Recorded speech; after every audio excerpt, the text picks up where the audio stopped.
Four. Hey everybody, thanks for joining this free call, even though there's only our awesome little four trio over here. Um, so tonight, Miss Jennifer is going to be leading the team call. I'm super excited. She's a rock star, and I really cannot wait to hear what she says. So go ahead and take it away. Oh, yay! I'm just going to act like I'm talking to a bunch of people who don't know me and don't know, like, everything that I'm going to say, probably. But, you know, kind of when I was preparing this, and I don't know, Allie, because I know you're next week, and I was just thinking to myself how kind of insignificant webinar with people talking and doing whatever. They're like 500-star diamond coaches or all these people that just have their business life like totally put together and ready to go. And I just thought, what can I possibly tell you guys that, you know, what do I have to offer when I don't feel like I have it all together right now? But that's kind of just the attitude that we are trying to get past when we're trying to grow our business. So almost every person that I've listened to has said that when they started their business and started doing their things day to day, that they just started with this can-do attitude and already have it together type attitude. And that's part of what made it happen for them. That, and then also having some self-discipline in doing what we call like the 3 vital behaviors of the business.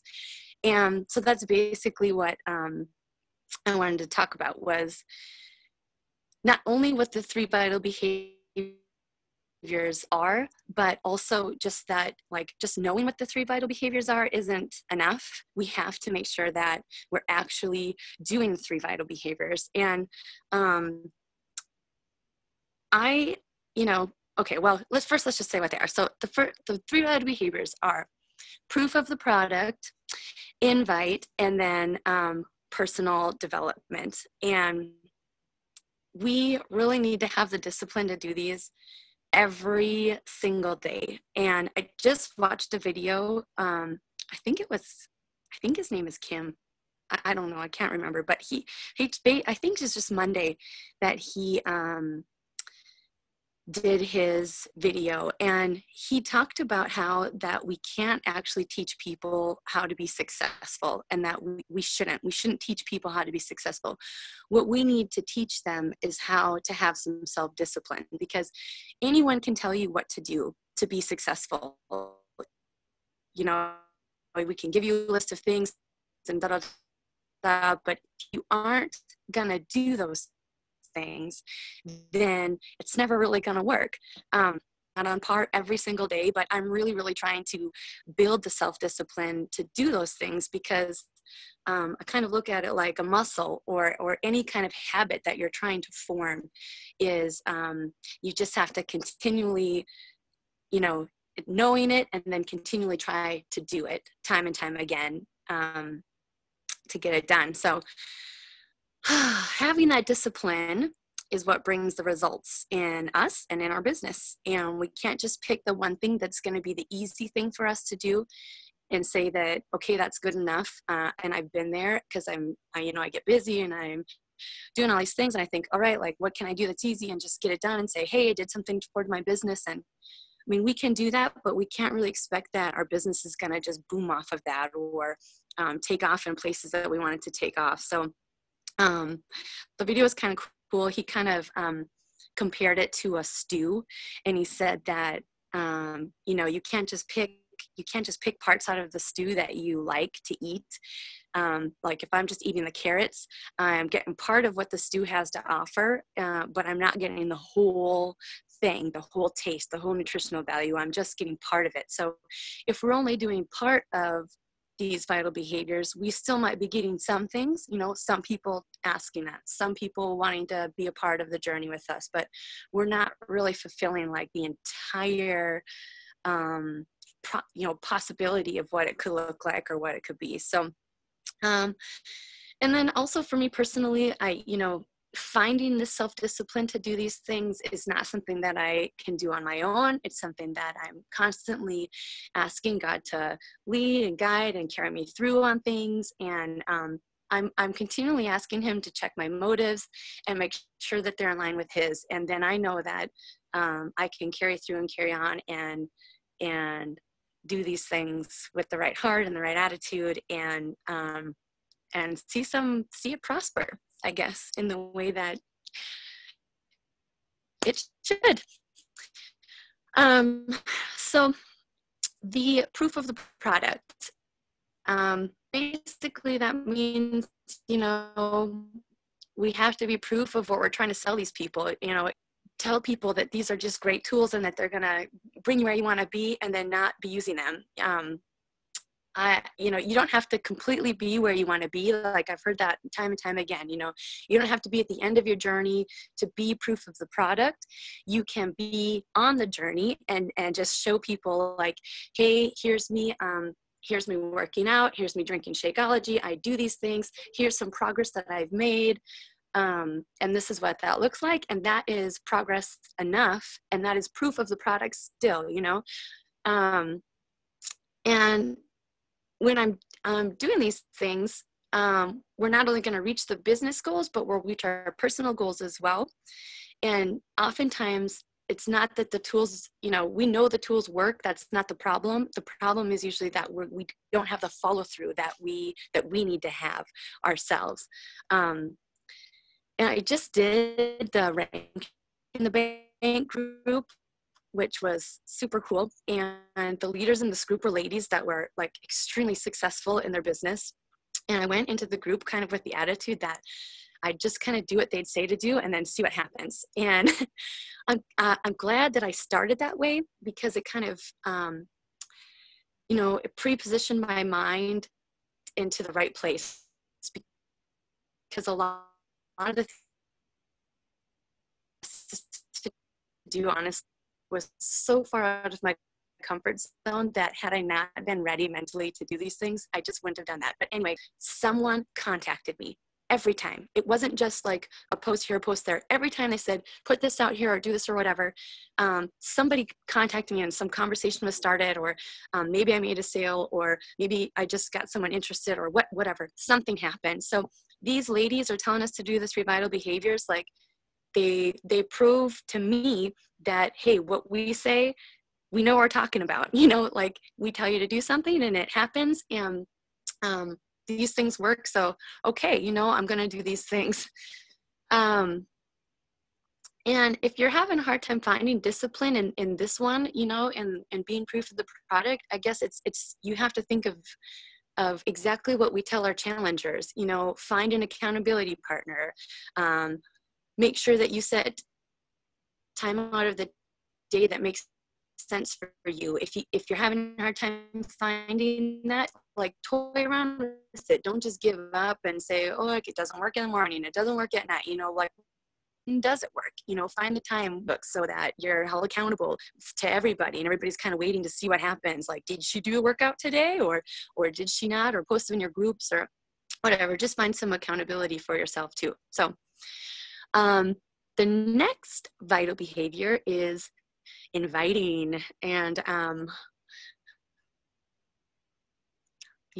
yikes on this one for me for a while. Seriously, I was kind of like, it took a bit to sit and season with me to get to a place where this was okay. And it's taken months kind of for me to get comfortable with it. But I realized more and more that, like, people do not know that you are doing this Beachbody thing. They have no idea. And even if you've written it out on your wall, like black and white, someone who you're talking to right now doesn't have a clue that you're doing Beachbody. And I know this because in the last month, I've probably had 4 or 5 conversations, whatever. And in the next conversation I have with them, they'll be like, oh, I just ordered Shakeology online. And I'm like, what the heck, dude? Like, order from me. But you know what?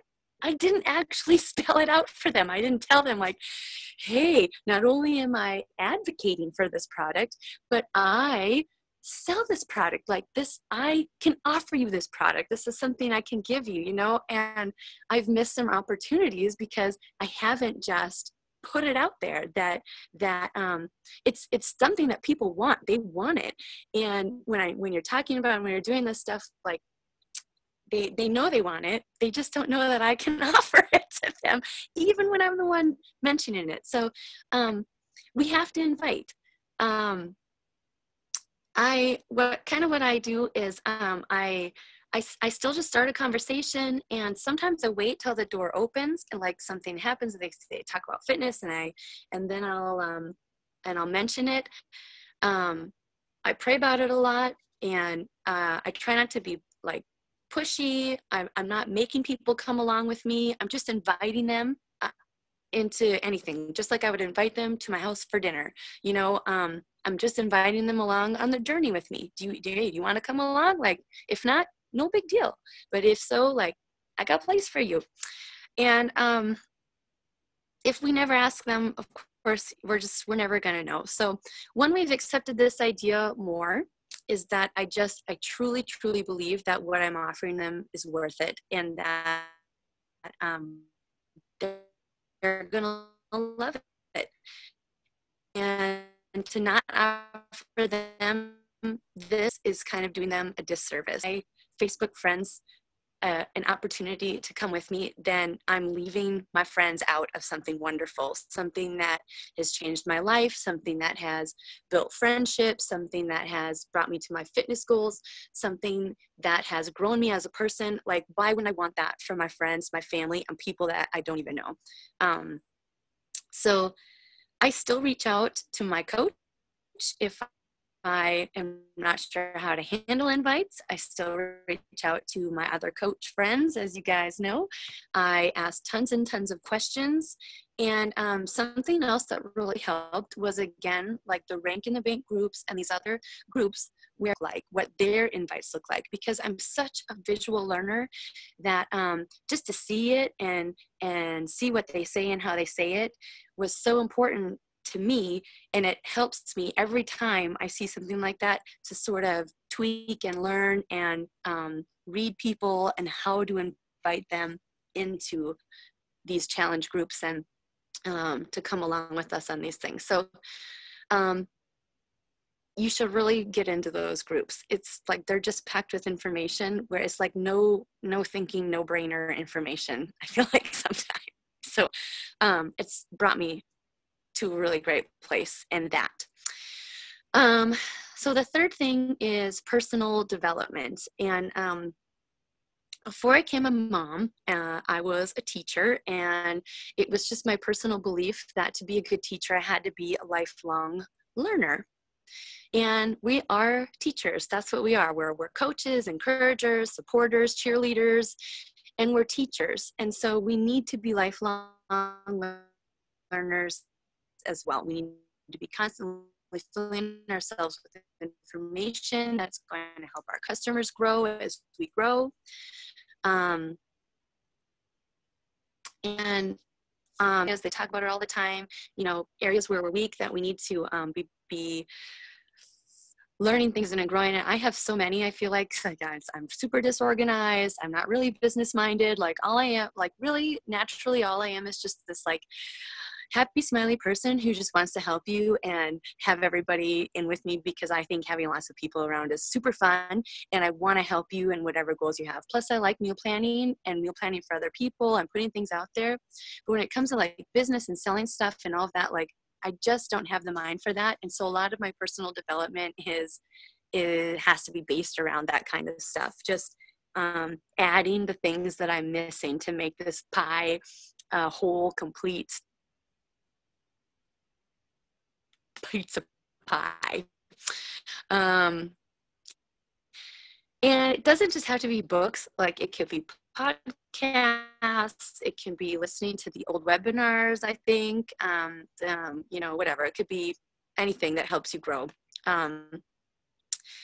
And I think that sometimes like having all this stuff can feel a bit overwhelmed. I think that's how I felt at first, where it's just like, okay, so I have to have a power hour, I have to have the 3 vital behaviors, I have to have a, you know, rat-a-tat and all of this stuff, but honestly, they're all really connected. If you're doing your power hour, you're doing the 3 vital behaviors. And if you're doing all these other things that people are suggesting, you're doing the 3 vital behaviors and the power hour and everything. I mean, it's all mixed into one thing, and it just takes the discipline to get it done. It takes your conscious effort every day to say, like, I will complete lists, all of it, not just parts of it, but the parts that are going to build and grow my business and me as an individual. And often my power hour and getting these vitals done does not look like me just sitting down and like checking off boxes. I don't have an hour where I'm like, okay, I've got this whole hour to myself, because I have a husband who works from 6 a.m.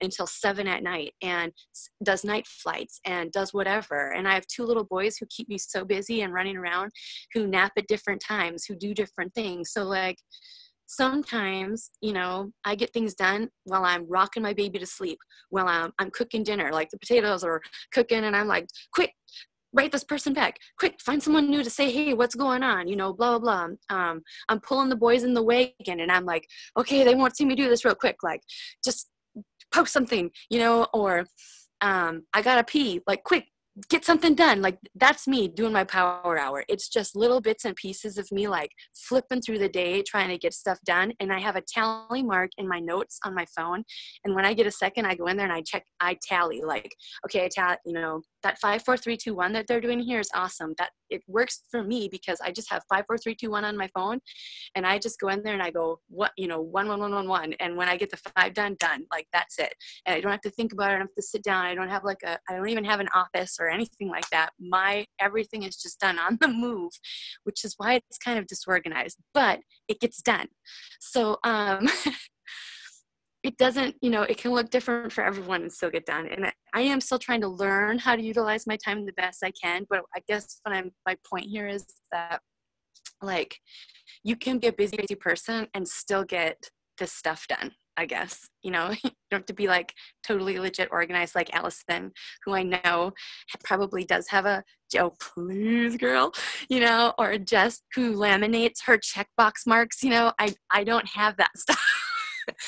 But anyway, also the thing that I talked about or the video that I watched, it talked a lot about how even when you're doing these vitals and doing these things, you can push and push and push, and then sometimes you don't see the fruit from your labor. And but that just when the seasons are dry doesn't mean that means your vitals aren't working. They're still working, they're still going. The thing with your vitals is not that they're like up all the time. They're just supposed to be constant, right? Constant vitals that keep going, and you are gonna see the fruits of those labors eventually. I wouldn't say that I'm in the part of my business where the fruits of my labors are like totally flowing in, but it's not stopping me from continuing. And every day I'm surprised. I was just telling Kat today that I'm at the point in my business where my challengers are inviting friends into me who are becoming my friends, who are people I'm starting to talk to, who are inviting friends who are people I'm starting to talk to and invite. And so I'm like 3 or 4 links out from where I started in my warm market. And that to me is where it's just starting to kind of grow and build. And it's from doing all of those vitals. So anyway, we all have it. We can do it. We just have to decide to do it, give it to God, let him show us where we can go and where our business is going to be, and put it in our minds that are just like super powerful, wonderful things that we are going to get our vitals done. And that other video I said, stop getting ready to be ready. Just jump in and see what happens, because it's going to be awesome. And that's really all I have about that.